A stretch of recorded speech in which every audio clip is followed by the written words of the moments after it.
అందరికీ నమస్తే. 100 రోజుల భగవద్గీత లైఫ్ కోచింగ్ 16వ రోజుకు స్వాగతం. ఈరోజు భగవంతుడు చేస్తున్నటువంటి ఈ యొక్క దివ్య బోధ ప్రతి మానవునికి నిజానికి ఒక సాధన పరమావధి. ఆధ్యాత్మిక సాధన లేకుండా జీవితంలో సమున్నతమైనటువంటి స్థితి కలగదు. మరి ఆధ్యాత్మిక సాధనలని అనేక రకాల సాధనలు చేస్తూ ఉంటారు. ఏ సాధన చేసినా కూడా ప్రపంచంలో చివరగా సాధించాల్సిన పరమ లక్ష్యం ఒకటి ఉంది. అదే స్థితప్రజ్ఞత. సదా బ్రహ్మం యొక్క స్థితిలో, ఆత్మస్థితిలో తన ప్రజ్ఞను ఎవరైతే స్థిరం చేసుకుంటారో వాడిని స్థితప్రజ్ఞుడు అంటారు. ఇది కేవలం ఒక ఆధ్యాత్మిక సాధన లక్ష్యం మాత్రమే కాదు. జీవితంలో ప్రతిరోజు, ప్రతి గంట, ప్రతి నిమిషము కూడా మనిషి జీవించాల్సినటువంటి నిజస్థితి. ఈ స్థితిని సాధించడమే సమస్త ఆధ్యాత్మిక సాధనల యొక్క లక్ష్యం. మీరు సంవత్సరాల కొద్దీ ధ్యానము తపస్సులు చేసినా కూడా ఈ స్థితిని సాధించలేదనుకోండి, మీరు ఏదీ సాధించినట్టే లెక్క. కావాల్సింది ఈ స్థితే. ఈ స్థితే నిన్ను భగవంతుడిగా భూమిపైన బ్రతికినట్టు చేస్తుంది. మానవుడిగా కాదు, భగవంతుడిగా బ్రతికినట్టు చేస్తుంది. భగవత్ స్వరూపమై బతికేటట్టు చేస్తుంది. ఎన్ని కష్టాలు వచ్చినా, నష్టాలు వచ్చినా, ప్రపంచమే తల్లకిందులైపోయినా కూడా నీలో నిత్యానందానికి మాత్రము కరువే ఉండదు. ఎప్పుడంటే నువ్వు స్థితప్రజ్ఞుడు అయినప్పుడు. భగవాన్ శ్రీకృష్ణ పరమాత్మ అర్జునునికి తన యొక్క దివ్య ఉపదేశం చేస్తూ లాభాపేక్ష లేకుండా కర్మ సన్యాసాన్ని ఆచరించు, అలా లాభాపేక్ష లేకుండా కర్తవ్య బుద్ధితో కర్మను చేసే మనిషిని యోగి, కర్మయోగి లేదా స్థితప్రజ్ఞుడు అంటారు అని చెప్పినప్పుడు అర్జునుడు అడుగుతూ ఉన్నాడు, స్థితప్రజ్ఞస్య కా భాష సమాధిస్తస్య కేశవ స్థితది కిం ప్రభాషేత కిమాసీత వ్రజేత కిం. ఓ కేశవ, సమాధి స్థితుడైన పరమాత్మ ప్రాప్తి నొందినటువంటి స్థితప్రజ్ఞుని యొక్క లక్షణములు ఏవి? అతడు ఎట్లు భాషించును, ఎట్లు కూర్చును, ఎట్లు నడుచును?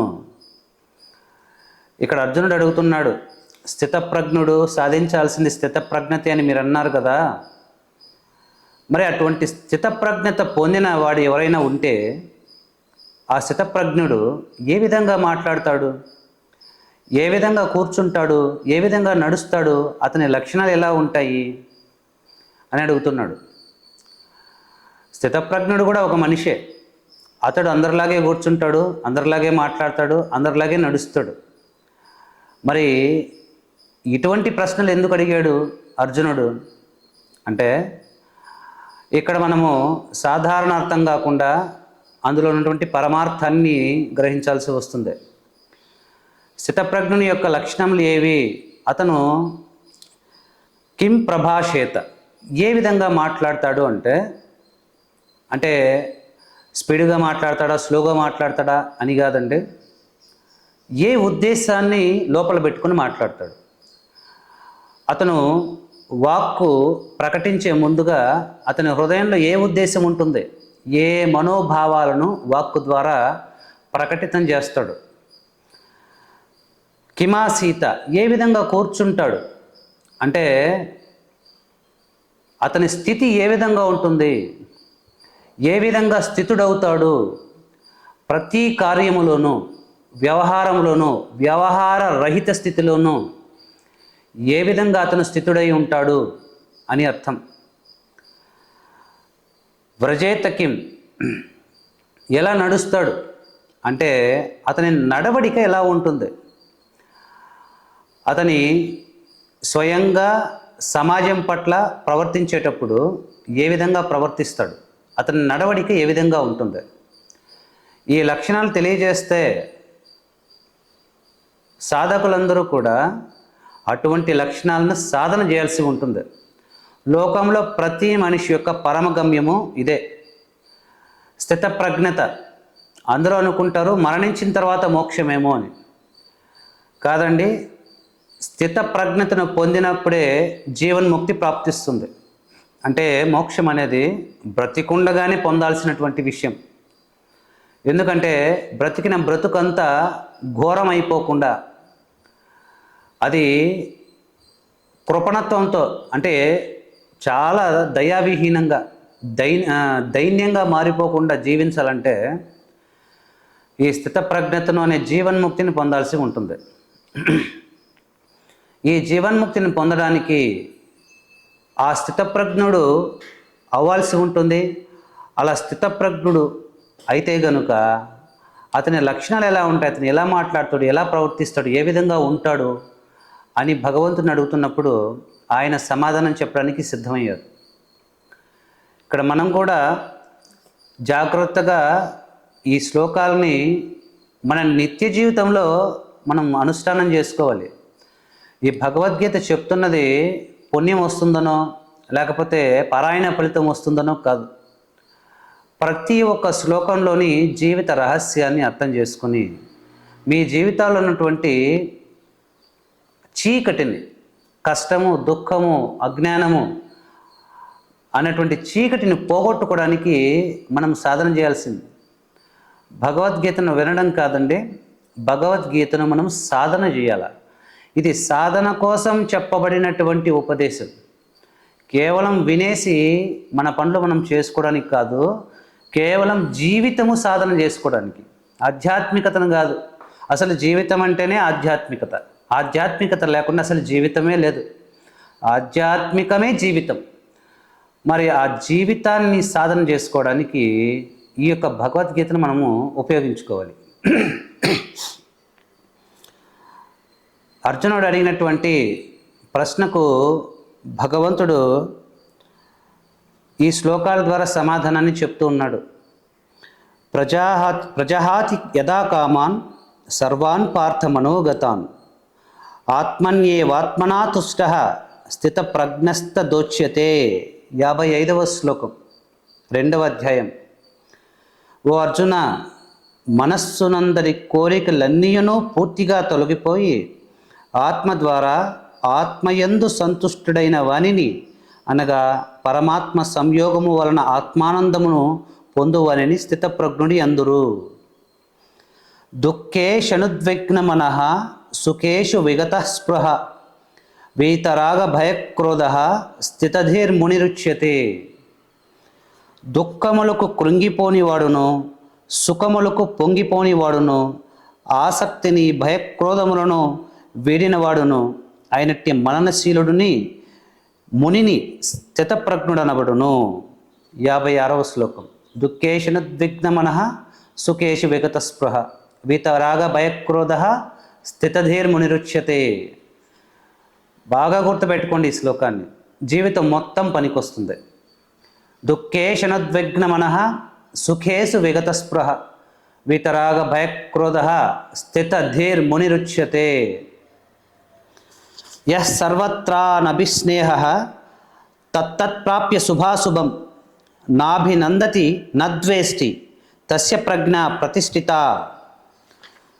దేని యందును మమతాసక్తులు లేనివాడును, అనుకూల పరిస్థితుల యందు హర్షము, ప్రతికూల పరిస్థితుల యందు ద్వేషము మొదలగు వికారములకు లోనుగాని వాడును అగు పురుషుడు స్థితప్రజ్ఞుడనబడును.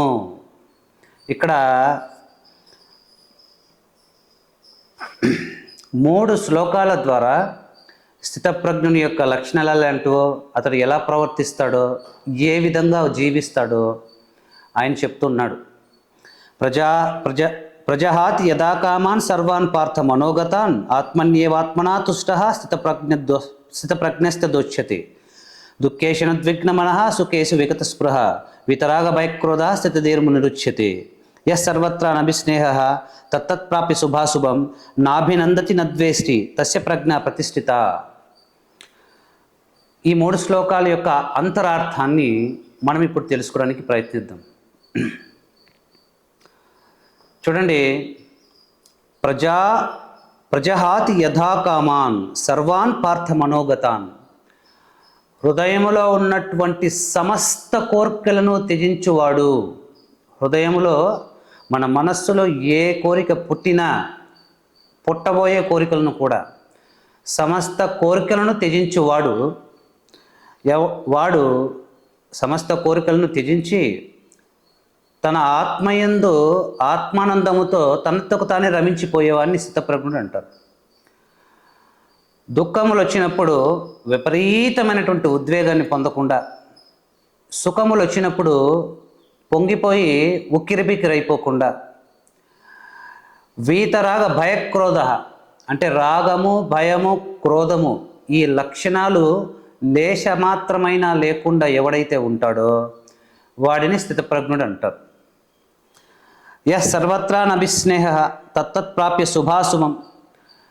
స్థితప్రజ్ఞుడు ఎవరితోనూ ఇష్టంగా మాట్లాడ్డు, ఎవరితోనూ అయిష్టంగానూ మాట్లాడ్డు, ఎవరిని ప్రశంసించడు, ఎవరిని నిందించడు. అతనికి ఒకరితో మాట్లాడాలన్నటువంటి ఆసక్తి కానీ, మాట్లాడకూడదు అన్నటువంటి నియమం కానీ ఇలాంటివి ఏవీ ఉండవు. ప్రపంచంలో తనపై, తన ఆత్మపైన తప్ప ఇంకొక వస్తువుకు, ఇంకొక జీవికి అతను ఆకర్షితుడు కాడు. తనకు అనుకూలంగా జరిగినప్పుడు, అన్నీ శుభాలే జరిగినప్పుడు చాలా సంతోషించేది, అన్ని అశుభాలే జరిగినప్పుడు చాలా దుఃఖంతో కుంగిపోయేది. ఇలాంటి ప్రవర్తన అతనిలో ఉండదు. శుభాశుభ ఫలితములు యందు సదా సాక్షిగా ఉంటాడు. ఎప్పుడూ ఆత్మస్థితుడై, పరమాత్మస్థితుడై ఉంటాడు. ఇతనినే స్థితప్రజ్ఞుడు అంటారు అని భగవంతుడు అంటున్నాడు. ఈ లక్షణాన్ని మనం సాధన చేయాలి. ఏ విధంగా సాధన చేయాలి? మనకు అనేక రకాల దుఃఖములు కలుగుతూ ఉంటాయి. ఏ విధంగా దుఃఖములు కలుగుతాయి? మనకు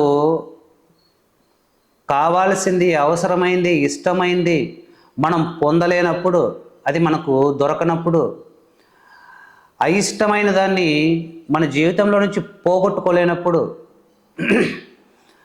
లేదా ఇష్టమైన వస్తువు పోతుందేమో అన్నటువంటి భయంతో ఈ విధంగా దుఃఖం కలుగుతుంటుంది. అనేక రకాల అవమానాలు వచ్చినప్పుడు, అనేక రకాల అనుకోని అవమానాలు వచ్చినప్పుడు, ప్రేమైన వారి యొక్క వియోగాన్ని పొందినప్పుడు, శరీరంలో ఏదైనా ఒక భాగాన్ని కోల్పోయినప్పుడు, పెద్ద పెద్ద జబ్బులు వచ్చినప్పుడు, విపత్కర పరిస్థితులు వచ్చినప్పుడు, విపరీతమైనటువంటి నష్టం వచ్చినప్పుడు, సమస్తాన్ని కోల్పోయినప్పుడు ఇలా విపరీతమైనటువంటి దుఃఖం కలుగుతూ ఉంటుంది. భగవంతుడు చెప్తున్నటువంటి స్థితప్రజ్ఞుడు ఎలా ఉంటాడంటే, ఇవన్నీ జరిగినా, ఎంత భయంకరమైనటువంటి అవమానం జరిగినా, అతని సర్వస్వం కోల్పోయినా, చెయ్యి కాలు పోగొట్టుకున్నా, అనుకోని అవమానాలు జరిగినా, సమస్తము సర్వనాశనం అయిపోయినా కూడా అతని మనస్సులో కించిత్ మాత్రం కూడా ఉద్వేగము కలుగదు. మనకు చిన్న చిన్న అవమానాలు జరిగినా, చిన్న కష్టం వచ్చినా, చిన్న జబ్బు వచ్చినా, భవిష్యత్తు పైన భయముతో విపరీతమైనటువంటి ఉద్వేగానికి లోనయ్యి మనము రకరకాల ఓసిడి ప్రాబ్లమ్స్ అని, స్ట్రెస్ ప్రాబ్లమ్స్ అని ఇలా గొప్ప ఆరోగ్యాన్ని నాశనం చేసుకుంటాం. మరి ఈ ఉద్వేగము ఒక సాధారణ మనిషికి ఈ విధంగా ఏ నష్టం జరిగినా కూడా ఉద్వేగం రాకుండా ఉండాలంటే ఏం చేయాలి? ఈ ఉద్వేగం మనలో కలగకుండా ఉండాలంటే ఏం చేయాలి? అతి విలువైనది నీ జీవితంలో నువ్వు కోల్పోయినా కూడా ఈ ఉద్వేగం కలగకుండా శాంతి స్థితిలో ఉండాలంటే మనం ఏం చేయాలి? మరి భగవంతుడు ప్రతిపాదించినటువంటి స్థితప్రజ్ఞత ఒక సగటు మనిషికి, సాధారణ మనిషికి ఏ విధంగా ప్రాప్తిస్తుంది మనం అర్థం చేసుకుందాం. చూడండి, మనకి ఎందుకు ఎంత చిన్నదానికైనా దుఃఖం కలుగుతుంది అంటే, నిరంతరం మన జీవితాన్ని మనము గమనించాల్సి ఉంటుంది. మన యొక్క పాస్ట్ లైఫ్ని, గత జీవితాన్ని గమనించాల్సి ఉంటుంది. ఎందుకంటే గడిపినటువంటి జీవితమే మనకు గొప్ప గురువు. అది అనేక రకాల పాఠాలను బోధిస్తుంది.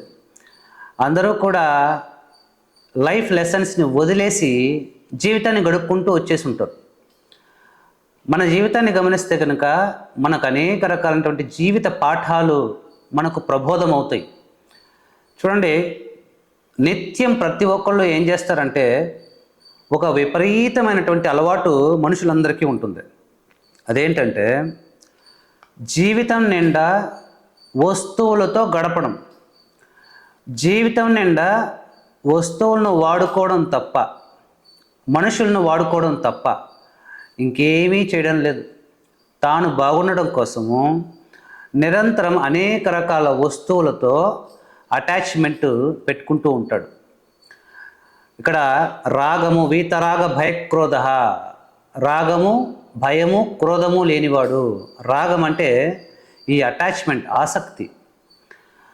చూడండి, ప్రతి వస్తువును మనము కొనుక్కున్నప్పుడు, మనం పొందినప్పుడు ఏం జరుగుతుంది అంటే, మీరు కొత్తగా ఒక మొబైల్ ఫోన్ కొనుక్కున్నారు, లేదా ఒక టీవీ కొనుక్కున్నారు, ఒక కారు కొనుక్కున్నారు, ఏదైనా సరే, ఒక చిన్న బంగారు గొలుసు కొనుక్కున్నారు, ఏది కొనుక్కున్నా సరే ఇక్కడ ఏం జరుగుతుంది అంటే, ఆ కొనుక్కున్న వస్తువుతో మనము ఒక ఎమోషనల్ అటాచ్మెంట్, బాండింగ్ను పెట్టుకుంటాం. అంటే ఒక భావోద్వేగపూరితమైనటువంటి అనుసంధానాన్ని, ఎమోషనల్ అటాచ్మెంట్ని పెట్టుకుంటాం. ప్రతి వస్తువుతోనూ ఒక కనెక్షన్ ఏర్పాటు చేసుకుంటాం. ఈ వస్తువులన్నీ కూడా ప్రాణం లేనటువంటి వస్తువులే.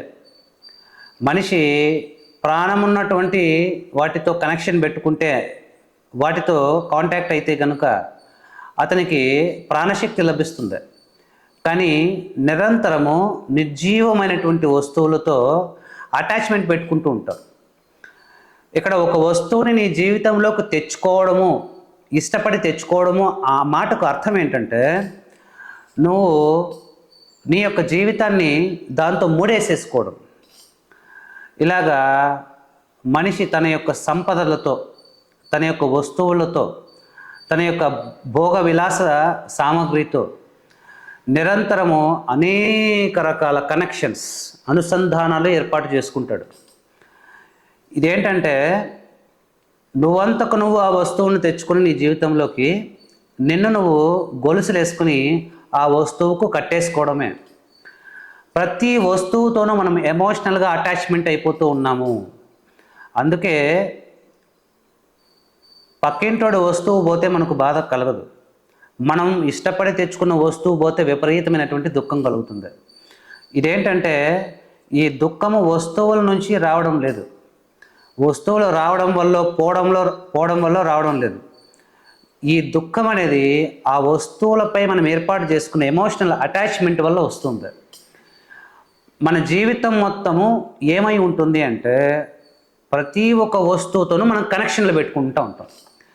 ఒక ప్రదేశం, ఒక స్థలంతో పెట్టుకుంటాం, మనుషులతో పెట్టుకుంటాం, వస్తువులతో పెట్టుకుంటాం, ఇంటితో పెట్టుకుంటాం, భాషతో పెట్టుకుంటాం.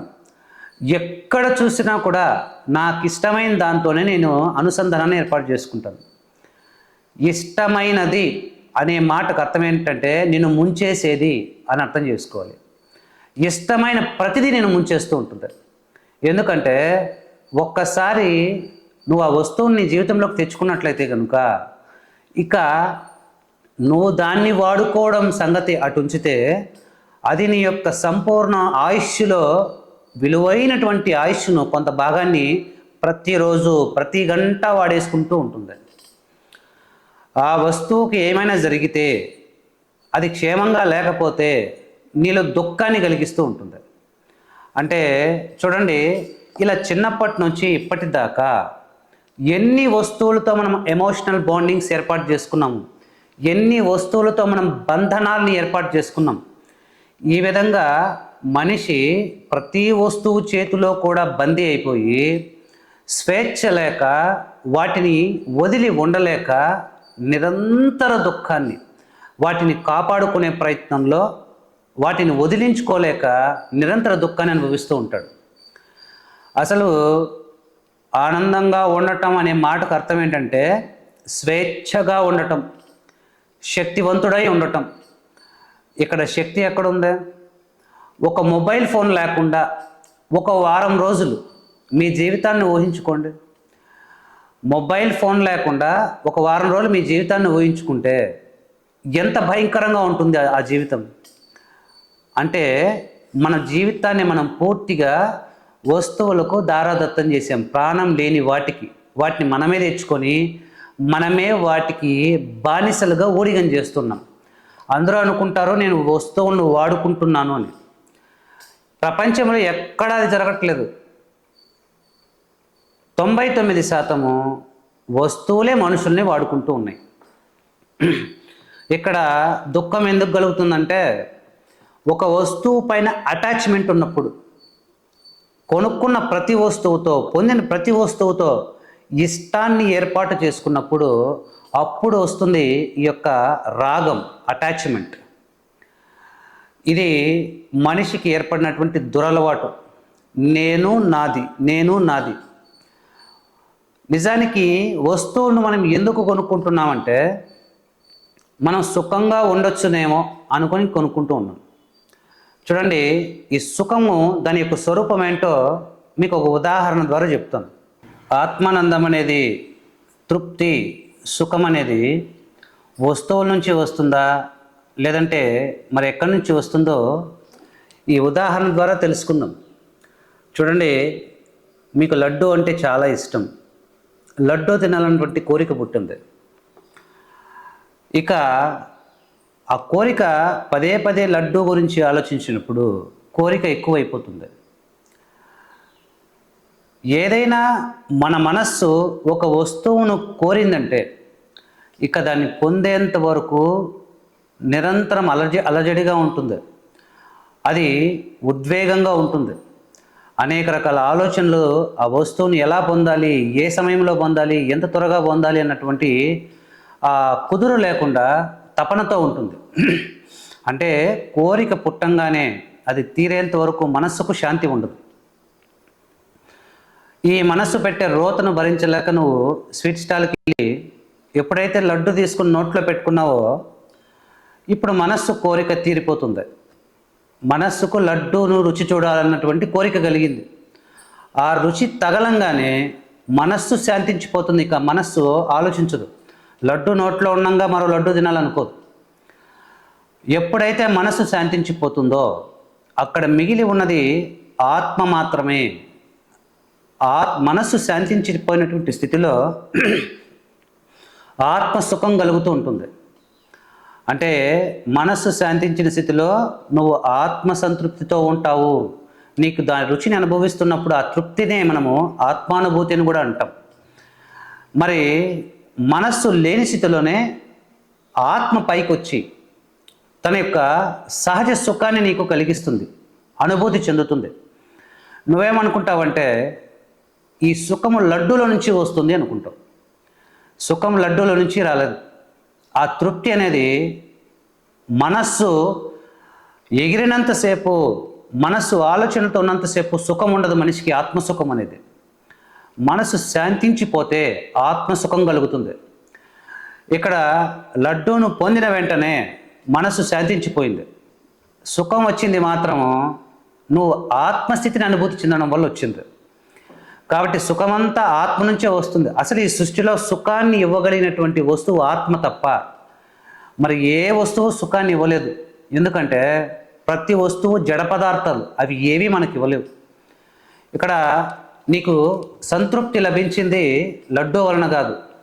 మనస్సు నిశ్చలమైపోయి నువ్వు ఆత్మకు దగ్గరైనప్పుడు ఆ యొక్క ఆత్మ సంతృప్తి లభిస్తుంది. ఇదే విధంగా ప్రతి వస్తువు కూడా నువ్వు ఏదైనా ఒక వస్తువు, ఒక ఉద్యోగమో లేదంటే ఏదైనా సరే జీవితంలో పొందాలనుకున్నప్పుడు పొందేంత వరకు తహతహలాడిపోతుంటుంది మనసు ఆలోచనల చేత. ఎప్పుడైతే ఆ వస్తువును పొందడం జరుగుతుందో ఇమ్మీడియట్గా మనసు ఇక శాంతించిపోయి ఆ మనస్సు యొక్క శాంతియే ఇక్కడ సుఖంగా మనం అనుభవిస్తాం. కానీ బాహ్య వస్తువుల నుంచి సుఖము కానీ దుఃఖము కానీ ఎప్పటికీ రాదు. ఎందుకంటే మనకు సుఖ దుఃఖాలను ఇవ్వగలిగినటువంటి చైతన్య శక్తి వస్తువులకు ఉండదు. ఇది మనం అర్థం చేసుకోవాలి. ఈ సత్యాన్ని మనం గ్రహించాలి. ఒకవేళ వస్తువులే గనుక సుఖాన్ని ఇచ్చేటట్లయితే, మొదటి లడ్డూ తిన్నప్పుడు నీకు ఎంత తృప్తి కలిగిందో, నిన్ను ఒక చెట్టుకు కట్టేసి 100 లడ్డూలు తినమంటే 100వ లడ్డు తిన్నప్పుడు కూడా నీకు అంతే సుఖంగా ఉంటే అప్పుడు చెప్పొచ్చు, లడ్డు ద్వారా నేను సుఖాన్ని పొందుతున్నాను.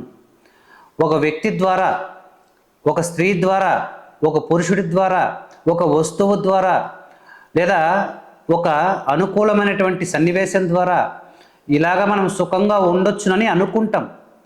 నిజానికి మనస్సు నిలిచిపోయినటువంటి స్థితియే సుఖస్థితి. మనసు నిలిచిపోయినటువంటి స్థితియే సంతృప్త స్థితి, ఆత్మస్థితి. ఇది మనం తెలుసుకోవాలి. కాబట్టి వస్తువుల నుంచి సుఖ దుఃఖాలు ప్రాప్తించే అవకాశమే లేదు. కనుక వస్తువుల యొక్క అనిత్యత్వాన్ని, జడత్వాన్ని మనం ఇక్కడ దృష్టిలో పెట్టుకోవాలి. మరియు ఒక కారు కొంటే నువ్వు చాలా సంతోషంగా ఉంటావు అనుకుంటే, ఆ కారు నీ దగ్గర ఉన్నంతకాలము నువ్వు సంతోషంగానే ఉండాలి. అలా ఉండడం లేదు. ఏది ఇష్టపడి కొనుక్కుంటావో దాంతో అటాచ్మెంట్ పెట్టుకుంటావు. దానికి ఏమైనా అవ్వంగానే, ఏదైనా ప్రమాదం జరగంగానే, దానికి ఏదైనా నష్టం వాటిల్లగానే విపరీతమైన దుఃఖాన్ని పొందుతావు. అదే పక్కింటోడు కారుకి ఏమైనా అయితే మనకేం దుఃఖం కలగదు. ఎందుకంటే దాంతో మనకు అటాచ్మెంట్ లేదు. చూడండి, మనం వీధిలో వెళ్తూ ఉంటాం. ఒక ముద్దుగా చాలా అద్భుతంగా ఉండే, అందంగా ఉండే కుక్క పిల్ల కనిపిస్తుంది. దాన్ని తీసుకొని వచ్చి పెంచుకుంటాం. అంత ముందు వరకు అదెవరో నువ్వెవరో, ఒక 3 రోజులు పెంచుకుంటానే ఆ కుక్క పిల్ల పైన ఒక రకమైనటువంటి సంబంధం, అటాచ్మెంట్ వచ్చేస్తుంది. ఇప్పుడు రోడ్లో వెళ్తే రోడ్డు కింద, లారీ కింద చనిపోయినటువంటి కుక్కను చూసినా నీకు ఎటువంటి బాధ కలగదు. అదే నువ్వు పెంచుకున్నటువంటి కుక్క 3 రోజులుగా, కేవలం 3 రోజులుగా మాత్రమే నీ దగ్గర జీవించినటువంటి కుక్కకి ఏమన్నా అయితే నీకు విపరీతమైనటువంటి దుఃఖం కలుగుతుంది. ఎక్కడి నుంచి వచ్చింది దుఃఖము? అదే కుక్క లారీ కింద పడి చనిపోయినప్పుడు ఇంకొక కుక్క నీకు ఏమాత్రం స్పందన కలగట్లేదు. మరి ఈ దుఃఖాన్ని ఎవరు కలిగిస్తున్నారు? ఇక్కడ బాహ్య వస్తువులేవి దుఃఖాన్ని కలిగించలేవు. నువ్వు దానిపైన పెట్టుకున్నటువంటి అటాచ్మెంట్ కలిగిస్తుంది. అందుకే భగవాన్ శ్రీ రమణులు ఒక మాట అంటారు, ఒక వస్తువును గురించి ఆలోచించినప్పుడే దాని యొక్క చరమస్థితిని ఆలోచించు అని. చరమస్థితి అంటే అది లేకుండా పోయినప్పుడు పరిస్థితి ఎట్లా ఉంటుందో, అది నాశనమయ్యే స్థితిలో ఎలా ఉంటుందో నీ సిచ్యువేషన్, దాని గురించి ఆలోచించు అని చెప్తారు. కాబట్టి దీని ఎరుకలో ఉండాల్సి ఉంటుంది. నీకు వస్తువులను కొనుక్కున్న ప్రతిసారి ఒక కొత్త కనెక్షన్ ఏర్పడి నువ్వు దానికి బందీ అయిపోతున్నావు. నీకు స్వేచ్ఛ ఉండడం లేదు. ఇక అదే బంధనాలతోనే, ఆ యొక్క బానిసత్వంతోనే జీవితాన్ని కొనసాగిస్తూ ఉంటావు.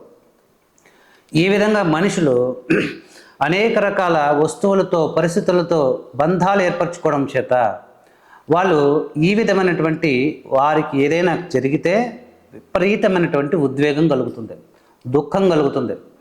మరి దుఃఖం మనకు కలగకుండా ఉండాలంటే ఈ వస్తువులు ఇచ్చే సుఖము ఇది నిజానికి వస్తువులు సుఖమే ఇవ్వట్లేదు.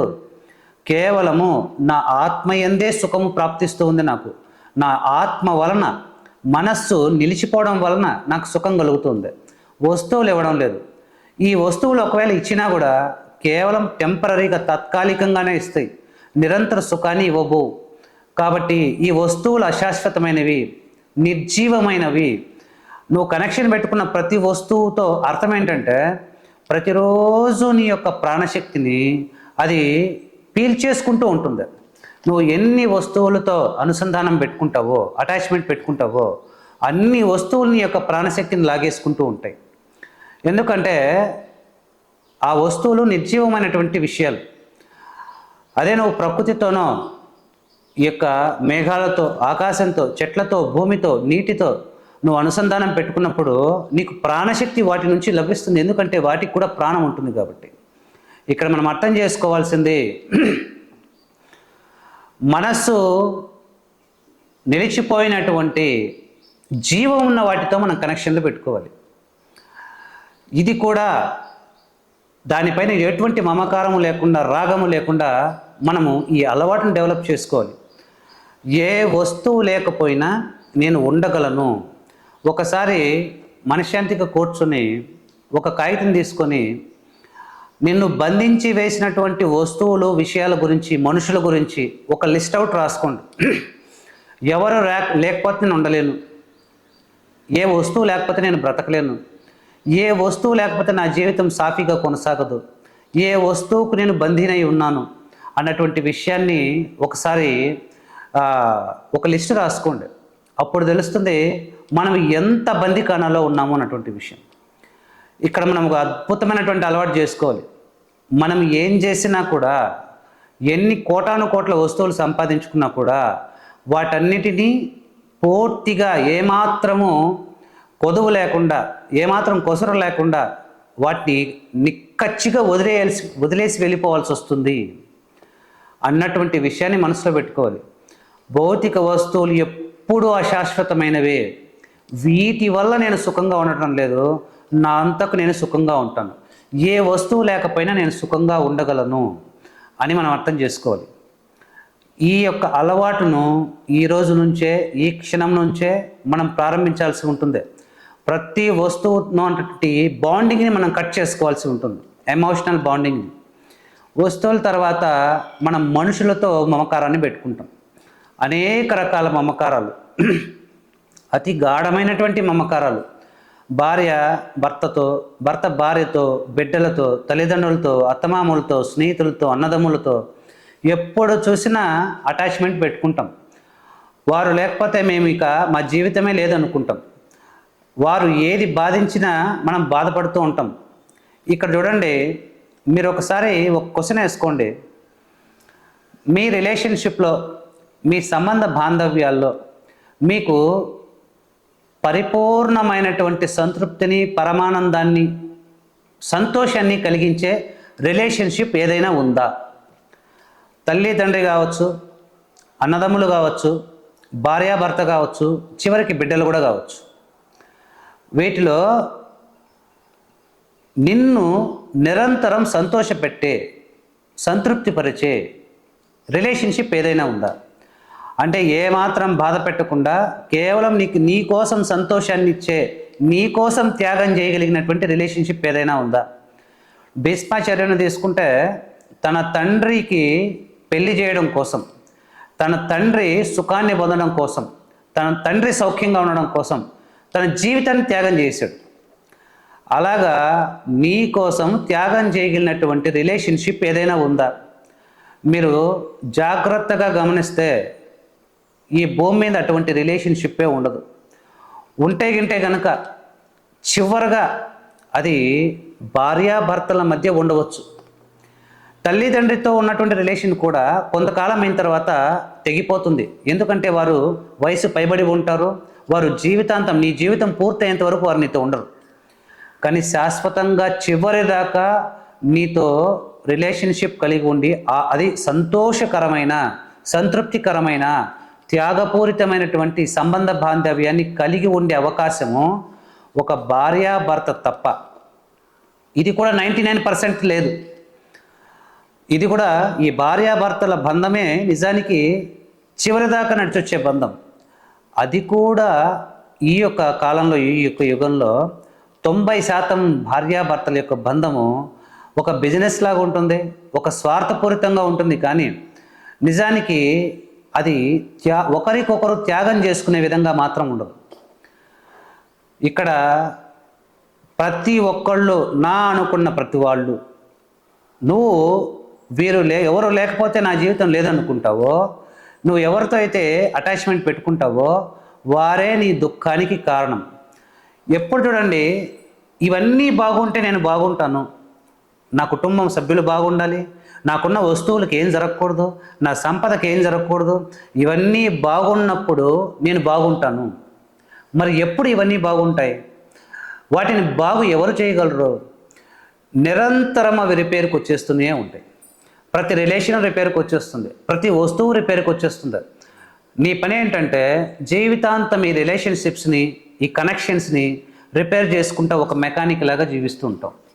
జీవితం మొత్తము సంబంధ బాంధవ్యాలు తెగిపోకుండా వాటిని యొక్క యోగక్షేమాల కోసము నువ్వు చచ్చేంత వరకు కూడా తప్పించిపోతూ ఉంటావు. అంటే నువ్వు రిపేర్ చేసుకుంటూనే ఉంటావు. నువ్వు ఎప్పుడు సుఖపడతావు, నువ్వు ఎప్పుడు శాంతిని పొందుతావు. అందుకే స్థితప్రజ్ఞుడు ఎలా ఉంటాడంటే, తన వారు ఉన్నా లేకపోయినా, తన ఆస్తులు ఉన్నా పోయినా, తన శరీరంలో భాగాలు ఉన్నా పోయినా కూడా, ఎంతటి ఉత్పాతం వచ్చినా కూడా అతని హృదయంలో ఉద్వేగం కలగదు. ఎందుకు ఉద్వేగం కలుగుతుందంటే మనకి ఇష్టమైనవి మనకు లేనప్పుడు, ఇష్టం లేని మన దగ్గర ఉన్నప్పుడు. కాబట్టి వస్తువులపైన, మనుషులపైన విపరీతమైనటువంటి యొక్క రాగాన్ని, మమకారాన్ని, అటాచ్మెంట్ని మనం దాని యొక్క స్వరూపాన్ని అర్థం చేసుకోవాలి. నిజంగా భార్య పైన భర్త, భర్త పైన భార్య, పిల్లలపైన తల్లిదండ్రులు, వాళ్ళు నిజానికి కలిగి ఉన్నది ఈ రాగం, మమకారం. మమకారానికి ప్రేమకు చాలా తేడా ఉంటుంది. నిజంగా ప్రేమ ఉన్న వాళ్ళకి వ్యామోహం ఉండదు. ఆ ప్రేమ అనేది స్వేచ్ఛగా వదిలేస్తుంది. నీ భార్య నీతో ఉండకుండా వెళ్ళిపోయినా, నీ భర్త నీతో ఉండకుండా వెళ్ళిపోయినా, మరి ఆ వ్యక్తి ఏ వ్యక్తినైతే నీకు సంతోషాన్ని కలిగిస్తుందో ఆ వ్యక్తి నీ జీవితంలోకి వెళ్ళిపోగానే, లేదా నీకు ప్రతికూలంగా ప్రవర్తించగానే నీకు కోపం వస్తుంది. నువ్వు కావాలనుకున్న వస్తువు నువ్వు పొందలేకపోయినప్పుడు విపరీతమైనటువంటి క్రోధం వస్తుంది. ఆ వ్యక్తి నువ్వు అనుకున్నట్టుగా నీకు సంతోషాన్ని కలిగించేటట్టుగా ఆ వ్యక్తి బతకనప్పుడు నీకు విపరీతమైనటువంటి క్రోధం వస్తుంది. దీన్ని ప్రేమ అనరు. ప్రేమ అంటే నీ యొక్క త్యాగం చేసి వారి సుఖం కోసం నువ్వు త్యాగం చేయడం, నీ సుఖం కోసం వారు త్యాగం చేయడం. త్యాగమే ప్రేమను సృష్టిస్తుంది. కానీ నిజానికి ఒక బంధనం, రాగం అనేది క్రోధాన్ని, భయాన్ని సృష్టిస్తుంది.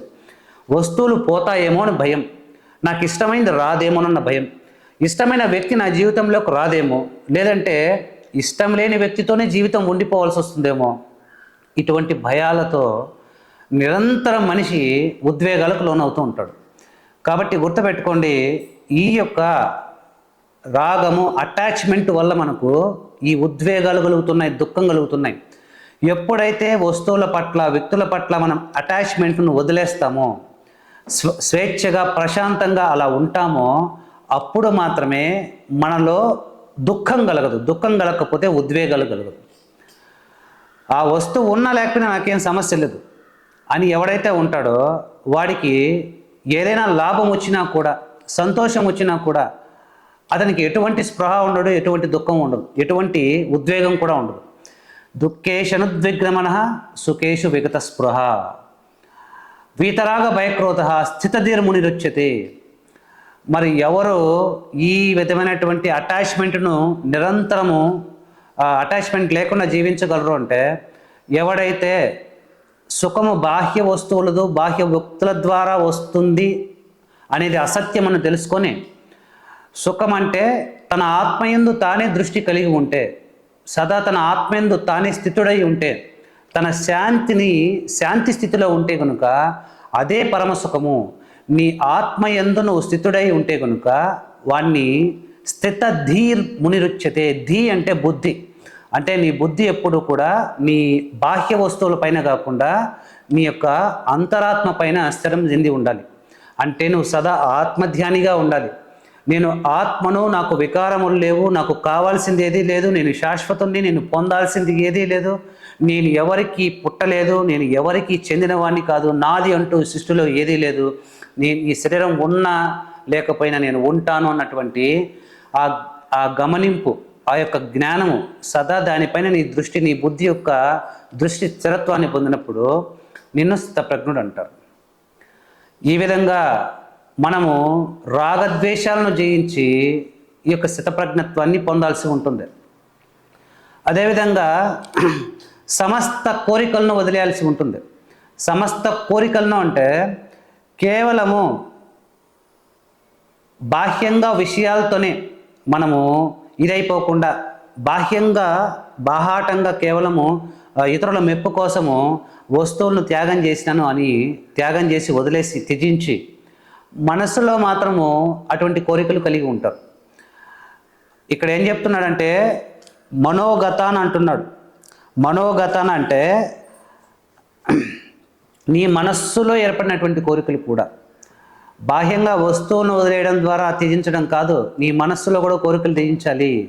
ఈ విధంగా ప్రజహాతి కామాన్ అంటే సమస్త కోరికలను త్యజించు, లేశ మాత్రం లేకుండా త్యజించిన వాడే తన ఏ కోరికతో అవసరం లేకుండా, దేంతో కూడా అవసరం లేకుండా తన యందు తానే ఆనందించువాణ్ణి స్థితప్రజ్ఞుడు అంటారు. ఇక్కడ మనం అర్థం చేసుకోవాల్సింది ఇదే.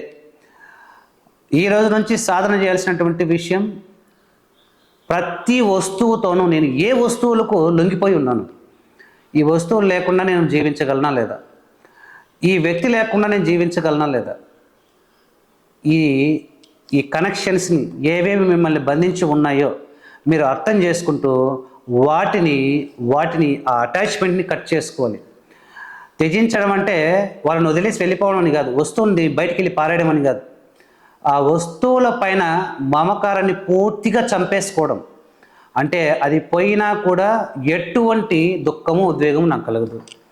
ఒకసారి ప్రయత్నించి నెలకు ఒకసారి ఒక 2 రోజులు ఎప్పుడైనా మీ మొబైల్ ఫోన్ కూడా చేతిలో పెట్టుకోకుండా ఒక అడవుల్లోకి అలా ప్రకృతిలోకి వెళ్ళిపోండి. ఉదయం నుంచి సాయంత్రం దాకా ఎవ్వరి తోడు లేకుండా ఒంటరిగా ఇలా వెళ్ళినప్పుడు మరి నీతో నువ్వు ఉండగలిగే సమయం వస్తుంది.